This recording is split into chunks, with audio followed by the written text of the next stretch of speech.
प्यार तो बाबा सबको आपका बराबर मिल रहा है, लेकिन लेने में कोटों में कोई ही है।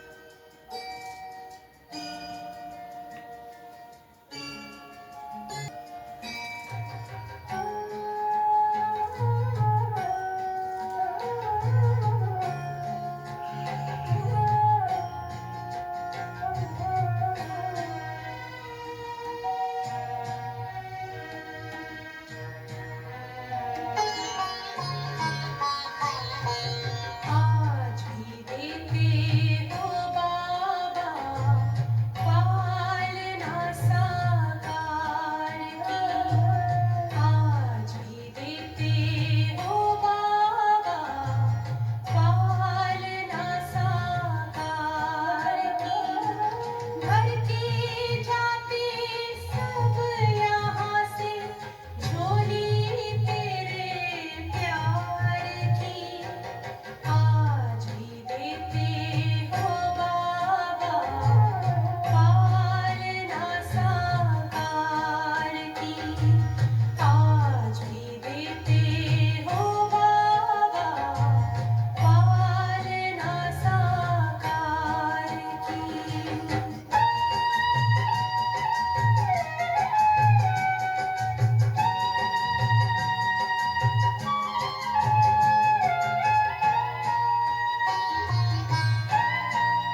जहाँ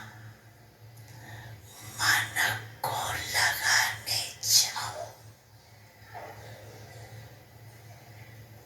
वहाँ मन एकाग्र हो जाए।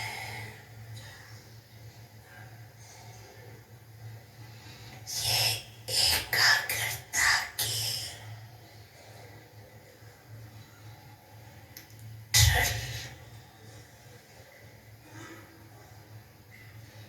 सदाई करते चलो।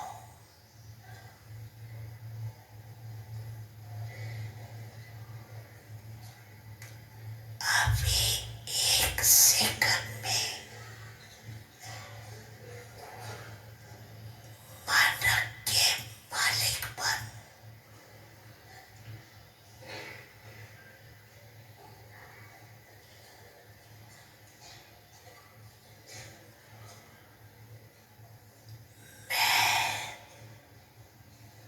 और मेरा बाबा संसार है।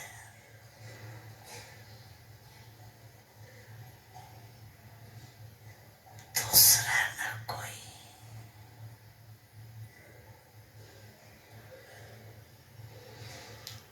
इससे एकाग्र स्मृति में स्थित हो जाओ।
अच्छा,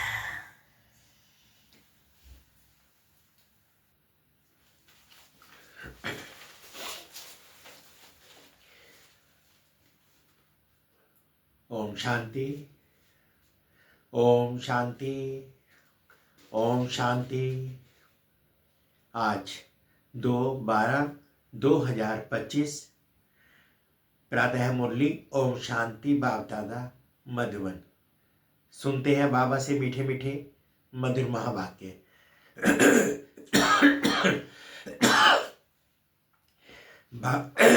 बाबा कहते, मीठे बच्चे, जी बाबा, तुम्हारा वायदा है कि जब आप आएंगे तो हम वारी जाएंगे। अब बाप आए हैं तुम्हें वायदा दिलाने। मीठे बच्चे, तुम्हारा वायदा है कि जब आप आएंगे तो हम वारी जाएंगे।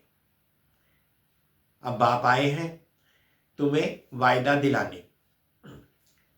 प्रश्न है, किस मुख्य विशेषता के कारण पूज्य सिर्फ देवताओं को ही कह सकते हैं?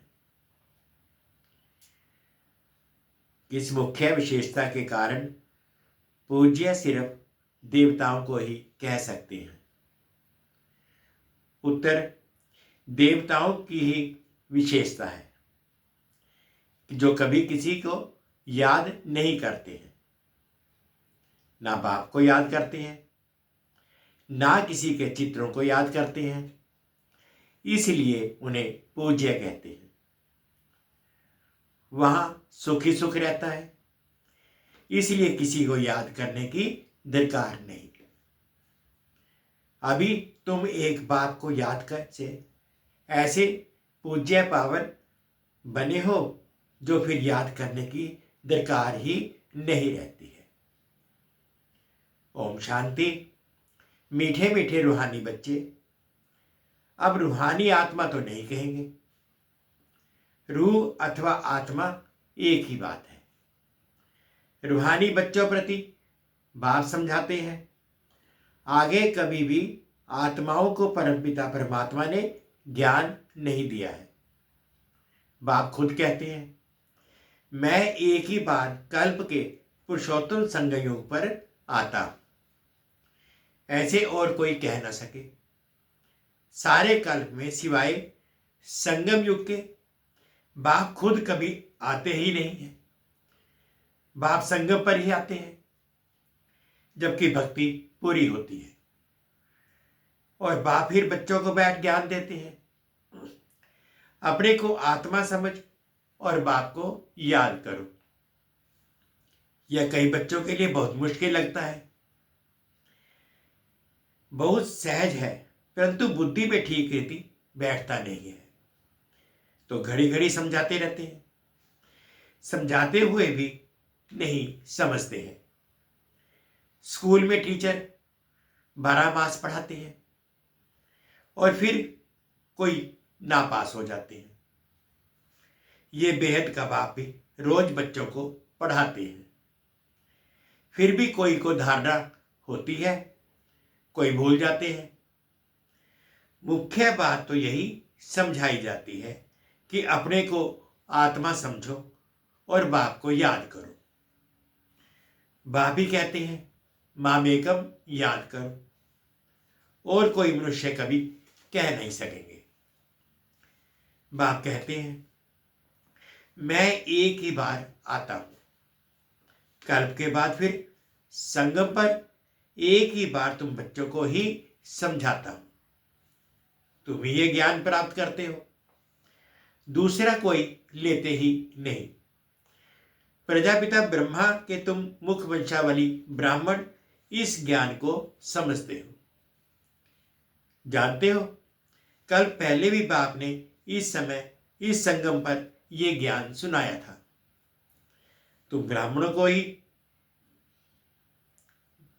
का ही पाठ है।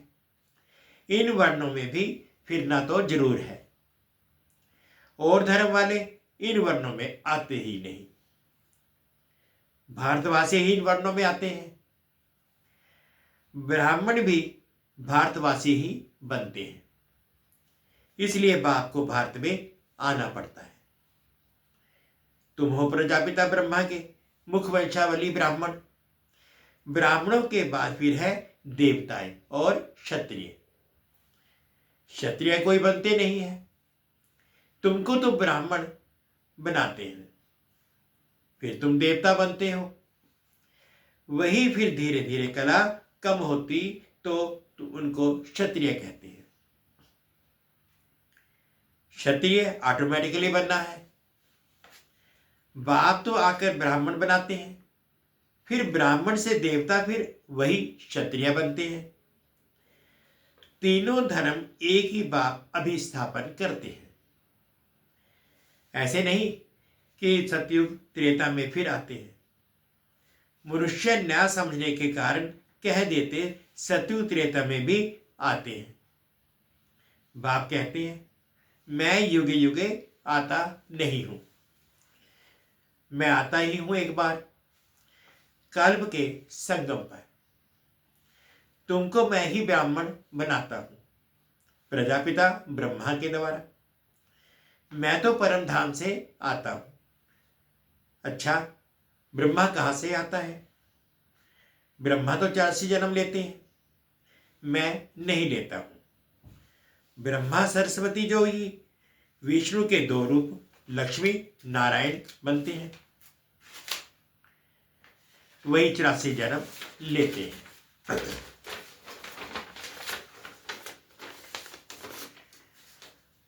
फिर उनके बहुत जन्म के अंत में प्रवेश कर उनको ब्रह्मा बनाता हूं। इनका नाम ब्रह्मा मैं रखता हूं। ये कोई इनका नाम अपना नहीं है। बच्चे का जन्म होता है तो छठी करते हैं, जन्मदिन मनाते हैं। इनकी जन्मपत्री का नाम तो लेखराज था। वह तो छोटेपन का था, अभी नाम बदला है, जबकि इनमें बाप ने प्रवेश किया है संगम पर। सो भी नाम बदलते तब है जबकि वह वानप्रस्थ अवस्था में है। वह लक्ष्मी, वह सन्यासी तो घर बार छोड़ चले जाते हैं, तब नाम बदलता है। ये तो घर में ही रहते हैं। इनका नाम ब्रह्मा रखा क्योंकि ब्राह्मण चाहिए ना। तुमको अपना बनाकर पवित्र ब्राह्मण बनाते हैं। पवित्र बनाया जाता है। ऐसे नहीं कि तुम जन्म से ही पवित्र हो, तुमको पवित्र बनने की शिक्षा मिलती है। कैसे पवित्र बने, वह है मुख्य बात। तुम जानते हो कि भक्ति मार्ग में पूज्य एक भी हो नहीं सकता। मनुष्य गुरु आदियों को माथा टेकते हैं क्योंकि घर बार छोड़ पवित्र बनते हैं, बाकी उनको पूज्य नहीं कहेंगे। पूज्य वह जो किसको भी याद ना करे। सन्यासी लोग ब्रह्म तत्व को याद करते हैं, ना, प्रार्थना करते हैं। सतयुग में कोई कोई अभी याद नहीं करते।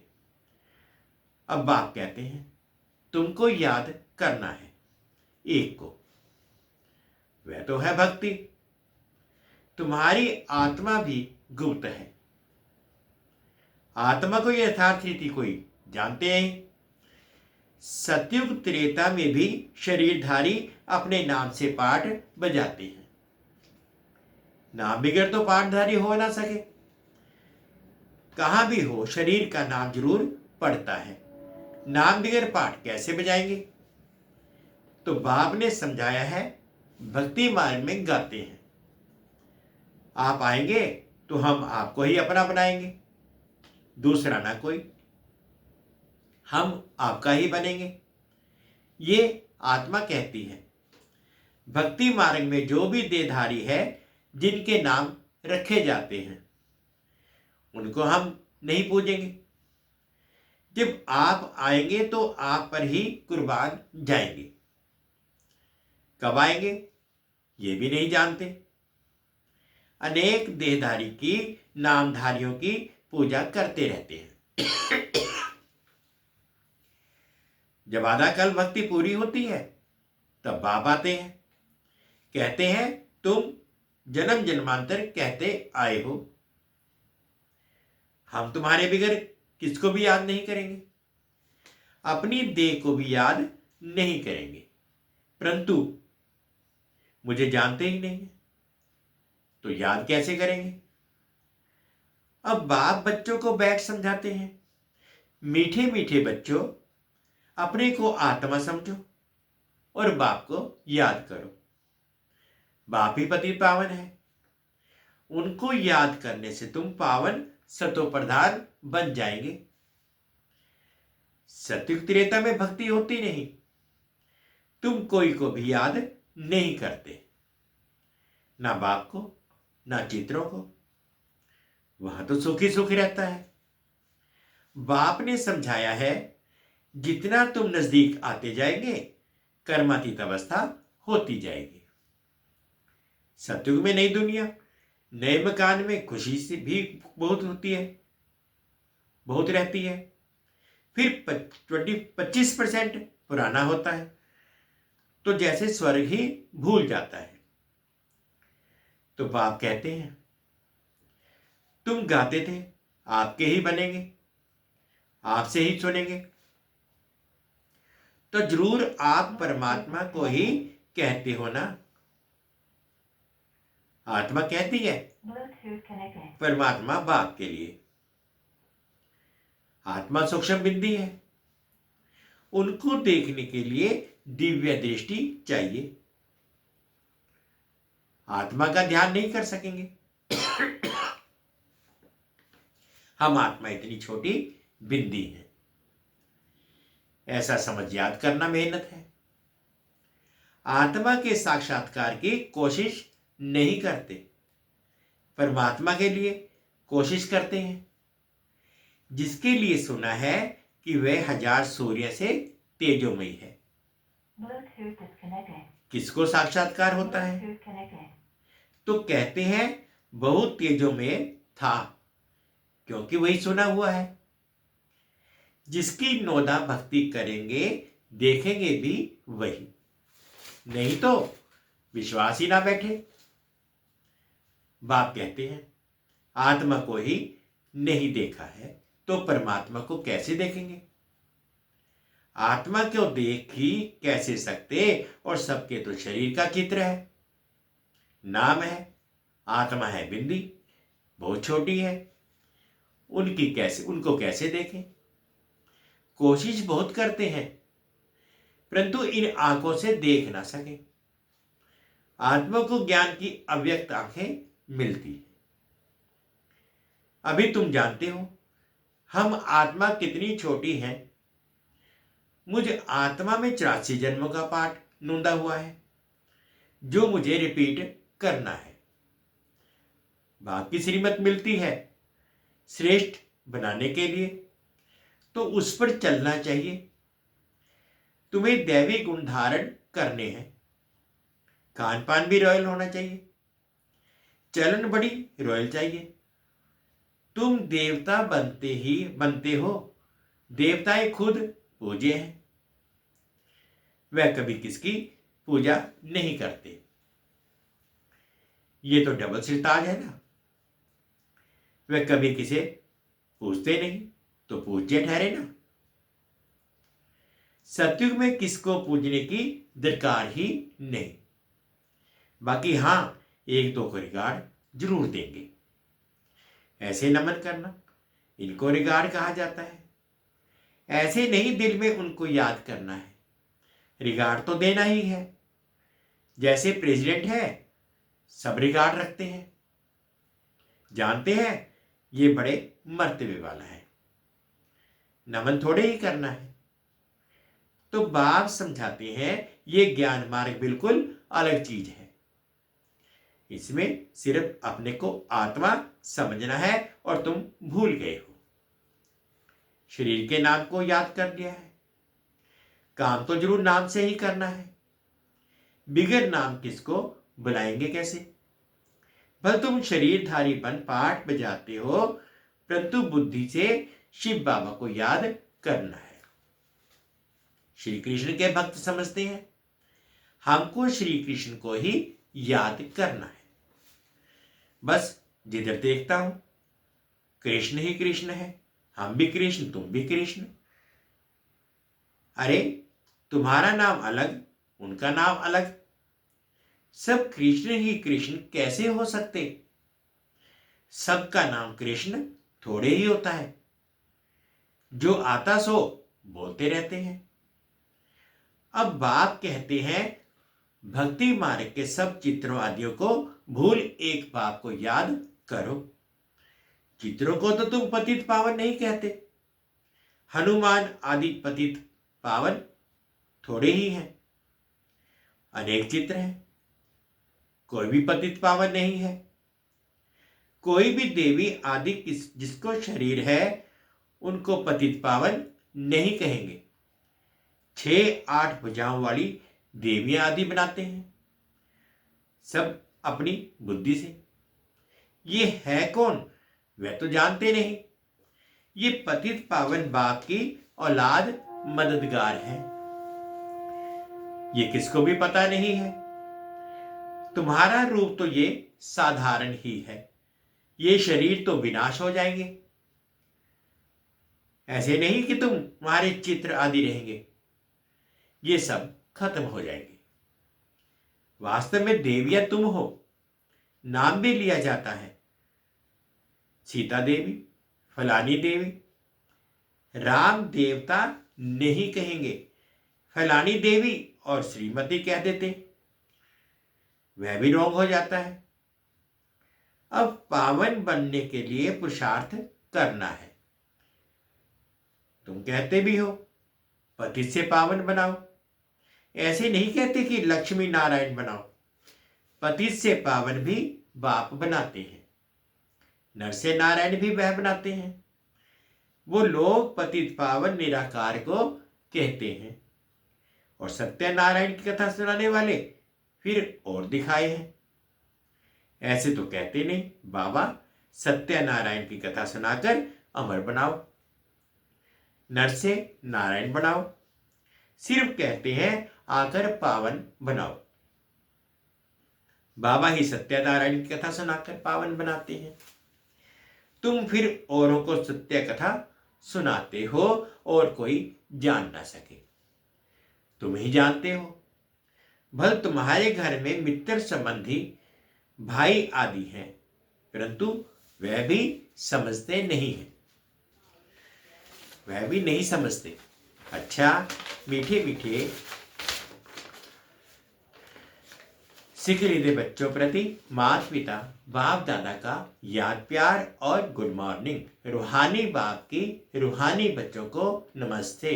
हम रूहानी बच्चों की रूहानी माता पिता बाप दादाजी को याद प्यार गुड मॉर्निंग और प्यार भरी नमस्ते जी। ओम शांति, ओम शांति। शुक्रिया बाबा, शुक्रिया। अब धारणा के लिए मुख्य सार में फर्स्ट पॉइंट में बाबा कहते स्वयं को श्रेष्ठ बनाने के लिए बाप की जो श्रीमत मिलती है उस पर चलना है, दैवी गुण धारण करने हैं, खान पान चलन सब रॉयल रखना है। सेकंड पॉइंट में बाबा कहते हैं एक दो को याद नहीं करना है, लेकिन रिगार्ड जरूर देना है। पावन बनने का पुरुषार्थ करना और कराना है। आज बाबा ने मीठा मीठा वरदान दिया, नीरस वातावरण में खुशी की झलक का अनुभव कराने वाले एवर हैप्पी भव। नीरस वातावरण में खुशी की झलक का अनुभव कराने वाले एवर हैप्पी भव। एवर हैप्पी अर्थात सदा खुश रहने का वरदान जिन बच्चों को प्राप्त है वह दुख की लहर उत्पन्न करने वाले वातावरण में, नीरस वातावरण में, अप्राप्ति का अनुभव कराने वाले वातावरण में सदा खुश रहेंगे और अपनी खुशी की झलक से दुख और उदासी के वातावरण को ऐसे परिवर्तन करेंगे जैसे सूर्य अंधकार को परिवर्तन कर देता है। अंधकार के बीच रोशनी करना, अशांति के अंदर शांति लाना, नीरस वातावरण में खुशी की झलक लाना, इसको कहा जाता है एवर हैप्पी। वर्तमान समय इसी सेवा की आवश्यकता है। स्लोगन, अशरीरी वह है जिसे शरीर की कोई भी आकर्षण अपनी तरफ आकर्षित ना करे। अशरीरी वह है जिसे शरीर की कोई भी आकर्षण अपनी तरफ आकर्षित ना करे। अव्यक्त इशारे। अब संपन्न व कर्मातीत बनने की धुन लगाओ। कर्मातीत का अर्थ ये नहीं है कि कर्म से अतीत हो जाओ, कर्म से न्यारे नहीं, कर्म के बंधन में फंसने से न्यारे, इसको कहते हैं कर्मातीत। कर्म योग की स्थिति कर्मातीत स्थिति का अनुभव कराती है। ये कर्मयोगी स्थिति अति प्यारी और न्यारी स्थिति है। इससे कोई कितना भी बड़ा कार्य मेहनत का हो, लेकिन ऐसा लगेगा जैसे काम नहीं कर रहे हैं लेकिन फेल कर रहे हैं। मीठे बच्चे, तुम्हारा वायदा है कि जब बाप आएंगे तो हम वारी जाएंगे। अब बाप आए हैं तुम्हें वायदा याद दिलाने। ओम शांति, ओम शांति। शुक्रिया बाबा, शुक्रिया।